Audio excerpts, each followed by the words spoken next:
Hey everybody, Mobile Gamers Unite. I wanted to quickly today talk about the what is this faction team called? Heroes of Time.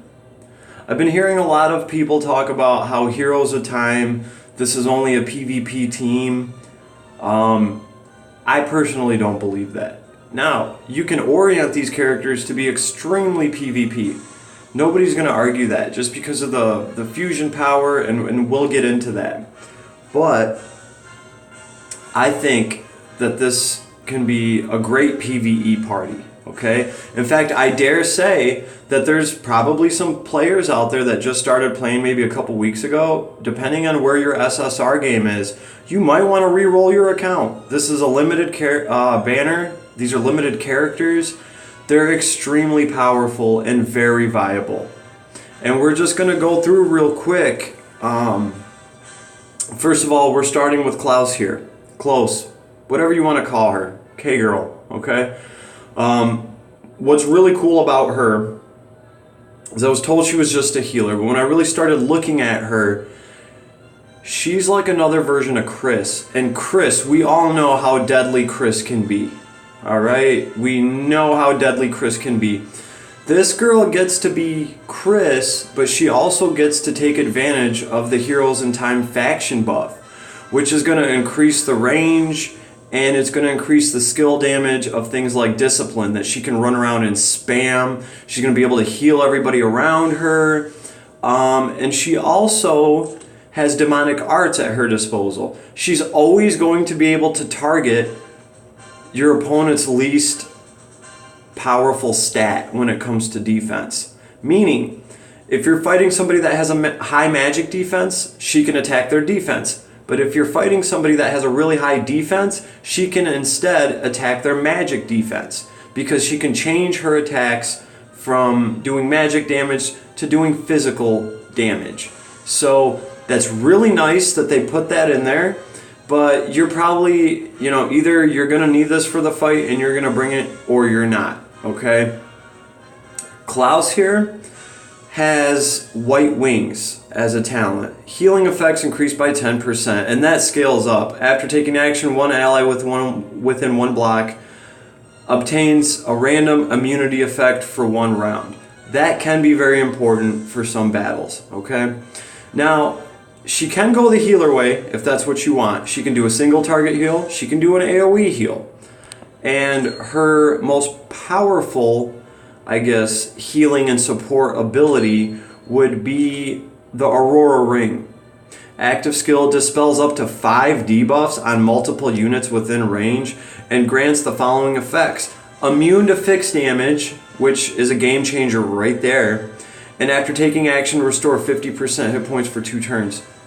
That's amazing. Alright, so that is really amazing. She also gets to do Blizzard, which can get rid of your enemy's movement a little bit and can help out a lot there. So I can definitely see why this would be useful, in PvP. You drop this Aurora Ring, and all of a sudden all of our debuffs are gone. We're not going to take Luna's fixed damage every turn. And, we're going to restore half our health for the next 2 turns. Yeah, so I can see why, a lot of people would just say, oh yeah, they're just made for PvP. But really, let's look at the other way she can go. She can go down the path of the Valkyrie, okay?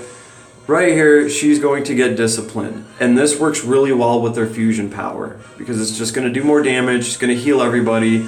She's going to be doing the same thing as Chris, except I do like Chris's gift ability because she gives random buffs. I think that's awesome.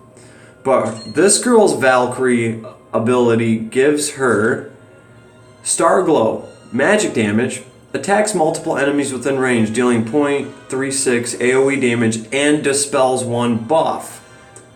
Now, the fusion power can affect this. So that's really cool. You're going to have more range. You're going to do a little bit more damage. This does have a 5-turn cooldown. So, but it is a extremely powerful ability, and I think that she is a very viable character. Everybody should go get this girl. Okay? But back to the point I was making about not just being PvP. Okay? You can run her, and this is the way I have her set up. The only reason I have healing runes on her is just because I want to see how much healing this girl can do through her faith ability and all her Valkyrie abilities. Okay, I might change these to clock so I can try to spam that big AoE. Also, that AoE of hers is magic damage, but she can augment that to physical damage with demonic arts. So that's important to note. So this is close. I want to call her Chloe, but I know I can't. I've been working on mine a little bit. She is a very important part of this faction team. Okay? So here is why I don't think they're just PvP. Because I can tell you right now, you can start a brand new account, and if you do manage to get the characters off this banner, Sunshine Girl over here, and where does she go? Where is Sunshine Girl? And the Dark Fang, a silent teenager. This girl is absolutely off the chain right here. Even if you just pull her cheer ability is like a mini fusion power. It's really, really powerful. Okay, she's also fun to play. She's an offensive tank. You can do a lot with her there. And of course, Joshua. Now this is, I think, why, mainly because Joshua is such an assassin build that a lot of people just look at this and they're like, yeah, they're a PvP team. Guys, you can do a lot with Joshua, okay? Saying that this is only a PvP team is just like saying that you can only use Gnar in PvP. No, I've seen Gnar run plenty of PvE just fine, okay? But Joshua here is very special. He's going to add fixed damage to everything, which is cool because that is what his talent is going to do. Crit chance increased by 13% after dealing a crit deals fixed damage. It's nice and it's simple, okay? And it stacks with all his damage. If he does an AoE and it's a crit, then everybody's getting fixed damage as well. So that's really cool. Here's another thing they gave him that I really like. Double tap. I've heard mixed things about this. Now, you attack somebody doing normal damage and then you have a 40% chance of doing another attack. Now, they could have just said 40% chance to add more fixed damage and kind of shafted us. But dragons and stuff, they're immune to fixed damage. But this can still be effective because now you're getting 2 attacks. You know, it's a 40% chance. I don't know. It looks pretty good to me, realistically. It's a 2-turn cooldown. I'm going to be running this and I'm going to see what I can get out of it. Obviously, here's his fusion power. The whereabouts of the stars. So, improves attack and defense of all heroes. Grants the following effects: increase range and skill damage by 20% last 4 turns. Guys, that's 20%. Okay? Empire is giving you 20%, but only when you have attack class priority, which is rare. This is giving you 20% more damage to your skills. Wow. And that's just, doesn't matter who you're attacking, what type they are, none of that matters. You're getting your 20%. So, and I can definitely see how this guy would be crazy in PvP. And of course, they just added him to Sarita's Meteor Strike little faction here. So, I don't have assassins on my account. And you can see right here, there's Zarita and there's Diehard, 2 of the best assassins in the game. I don't even have them.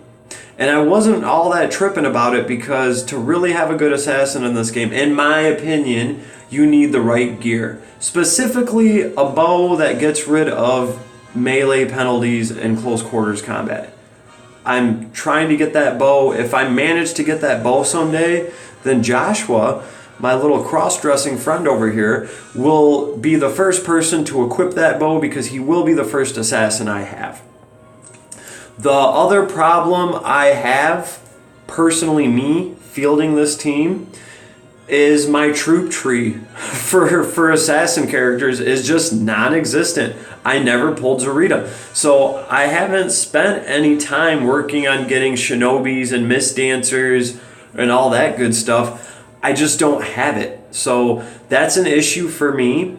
But I can tell you right now, okay, if you just started a new account and you managed to get Joshua, and you're obviously going to have the healer girl because you're going to unlock her for free. But if you can get Joshua and you can get Sunshine Girl, I don't see why somebody would have a hard time going through PvE with these characters. Especially if you go the Valkyrie class with Chloe. All right, this girl, she's good all around. She's just going to be an awesome tank, and she's a damage dealing tank. She actually goes out and actively attacks people and has AoEs that do a lot of damage. And a lot of that stacks with Klaus's fusion too, okay? Because now all her skills are going to have 20% more damage. She has a lot of AoE skills. She has a lot going for her. And this girl's self-sufficient. I've seen her take damage for 3-4 turns, and right when her health gets low, I drop her, where is it? What ability is it? Just so I'm not wrong. What is this? Phoenix Wave. I drop Phoenix Wave and boom, she's back up to full health, all on her own. And this girl is incredibly tanky. So she is definitely, this girl right here, she is, a Leon killer. Lanford, Leon, Landius. She's the triple L killer, okay? So that makes her really cool, and I can understand why people want to run her in PvP. She's also fantastic in Guild War because of her cheer ability. She's going to give anybody a mini fusion power. 10.66% added to everything. That's just phenomenal, okay? And my whole thing is if you do manage to get this team right now, which is a limited team and they do a lot of damage, they're just batshit crazy from the back, there's no reason to think that you only have a PvP team. If you set up Chloe right and you go down the Valkyrie way, you can take Matthew and Almeda with you, and you have one hell of a PvE party. Really think about this, guys. You'd have Sunshine Girl here as a Lancer, an offensive Lancer. You would have Matthew to cover her back and take other Lancers out, and he'd be able to throw Scions of Light. You would also have Almeda for all her awesome debuffs and real healing. And then you would have Close as a Valkyrie that's doing a lot of damage because of Joshua's faction buff. Chloe's going to be doing a lot of damage. Klaus is going to be doing a lot of damage. And she's also going to be supplemental healing with that because she is like a Valkyrie. Okay? So I think that is a very good and complete party for PvE. Just throw Matthew and Almeda, characters you already have starting out, and Sunshine Girl here, Joshua, and Klaus. I think they make an awesome PvE party. Okay? So, and if I'm wrong, if anybody wants to disagree, leave me a comment. We can discuss it. But I don't think, I mean, looking at these characters as just PvP characters is, I think, very one-dimensional. Then you can get into the fun of mixing factions. I've already pointed out that Yles Legends, along with these Heroes of Time, is an amazing team to run together, because if you get Landius standing next to Estelle over here, oh man, you are tanked out, and you can have Landius cover ranged and magic and completely obliterate archers and mages because he gets to retaliate. And then when a Leon or some kind of cavalry unit charges up to you, you can have Estelle over here just completely rip into them and destroy them. You, of course, are going to have any of the other heroes from that faction. And there's a lot of them there, okay? Selfaline, Listel, So personally, I'm having a lot of fun already mixing and matching this Heroes of Time with the Yles Legends faction, okay? And I'm going to be making some gameplay video and stuff like that because they really mesh together really, really well. But also, I mean, this faction, this will go well with Almeda and Matthew, you know? And then also Joshua can get the princess buff. He can actually be on the princess team. So, I mean, that has its perks for him too. You can run, if you're running a princess team, try to pull a Joshua because you can have a badass assassin that can still benefit from Luna's abilities. He can use Luna's fusion power and he can add fixed damage to his already super fixed damage build. Okay, because the guy is going to add fixed damage every time he criticals. And then you got Luna's ability on there to add criticals. And then if you use double tap, that's potentially 2 attacks. And if they're crits, those are 2 fixed damages. And if you got Luna's fusion on top of that, that's either like 5 or 6 times that you're taking like fixed damage. It's just crazy. So I think this new banner is extremely awesome. Everybody should try to get at least one of these characters, if not both, okay? If you only pull Joshua, he can run with the princess team.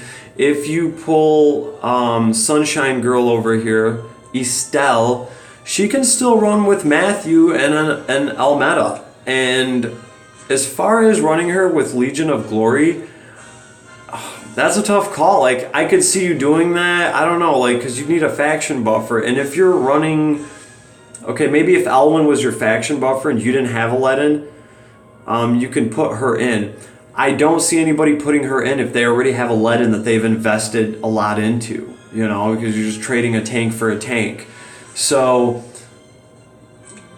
But what's important about Sunshine Girl here, Estelle, is like I said, she has like a mini fusion power that she can give to anybody. So it doesn't matter which team you're running, everybody's going to get an extra 10.66% to everything. So this is a good, solid, viable team, not just for PvP, okay, for PvE as well. You can make this party work wonders for you. And they're strong characters, all right? So, that's all I wanted to put out there. I don't want anyone to like just think these are only PvP characters and get passed up by any of this. All right, are they great in PvP? Hells yeah, they are. Okay, they're also great with a lot of other factions and they're good for PvE. I'll swear by it. I have been playing with them and they're awesome with Yles Legends. Okay, so that's where I'm at right now. As a matter of fact, I have Joshua on my main, and I have Estelle. On my alt account, I pulled Estelle, and I'm like, shit, because now I'm really tempted to try to pull a Joshua over there, and then that would be like my main team over there. I would run Yles Legends and Heroes of Time together, and I don't think I'd have any problem PvE clearing content. I would look forward to it. So we'll have to see where it goes. I'm not going to spend any money on my alt account. But, hey, you never know. We got this banner up for like 2 weeks. So if I can score some tickets or anything along the way, there's still hope. Anyway, so this is my video on this. I'm going to be making a lot more content about actual gameplay and actually showing these. And I was going to do a lot of that with Guild Wars, but we ran into a guild issue that we're fixing right now. So, for now, this is my word on this banner and these units. They're awesome. Try to get them. Okay, they're limited. Try to get them. You know, if you were waiting for, like, a buddy of mine told me he was waiting to try to get Luna off a banner or something, and it's just like, Luna will always be there. These characters won't. They're a limited banner. So, I would have to go ahead and say really evaluate, look at this banner. And a lot of accounts out there might just want to reroll. These are limited characters. If you can start the game off with one of them already, you're doing really great. And considering how well these characters fit with Matthew and Almeda, go for it. Really go for it, guys. So this is Mobile Gamers Unite. This is my opinion, as always. If you guys got anything to add or anything you want to talk about or any questions, just let me know. I'm one click away, baby. Have a good day.